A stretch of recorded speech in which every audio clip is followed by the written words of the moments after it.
ശബരിമലയിൽ തീർത്ഥാടക തിരക്ക് ഇന്നലെ വൈകിട്ട് 5 മണിക്ക് നട തുറന്ന് രാത്രി വരെ നട അടയ്ക്കുന്നതുവരെ 57,000-ലധികം പേർ ദർശനം നടത്തി. ഇന്ന് രാവിലെ 8 മണിവരെ 28,000 തീർത്ഥാടകർ അയ്യനെ തൊഴുതു. 80,000-ലധികം പേർ ഇന്ന് ദർശനത്തിനെത്തുമെന്നാണ് കണക്കുകൂട്ടൽ. വലിയ ഭക്തജന തിരക്കാണ് ശബരിമല സന്നിധാനത്ത് അനുഭവപ്പെടുന്നത്. മകരവിളക്ക് പൂജകൾക്കായിട്ട് ഇന്നലെ വൈകുന്നേരമാണ് നട തുറന്നത്. ഇന്നലെ വൈകുന്നേരം മുതൽ രാത്രി 12 മണി വരെയുള്ള കണക്ക് പ്രകാരം 57,000-ലധികം തീർത്ഥാടകർ സന്നിധാനത്തെത്തി ദർശനം നടത്തിയിട്ടുണ്ട്.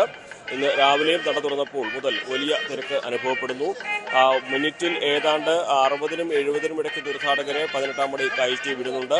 പക്ഷേ തീർത്ഥാടകരുടെ വരി, കാത്തു നിൽക്കുന്നവരുടെ നിര മരക്കൂട്ടവും പിന്നിട്ട് നീണ്ടുകിടക്കുന്ന ഒരു സാഹചര്യമാണ് നിലവിലുള്ളത്.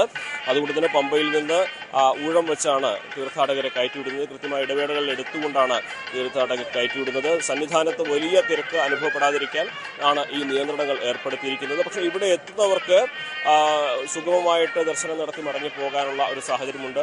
ഒരുപക്ഷെ നടപ്പന്തലിലൊക്കെ മണിക്കൂറുകൾ കാത്തു നിൽക്കേണ്ടി വന്നേക്കാം. എന്നിരുന്നാൽ തന്നെയും അവർക്ക് ദർശനം സുഗമമായി നടത്തി പോകാനുള്ള ഒരു സാഹചര്യമാണ് നിലവിലുള്ളത്.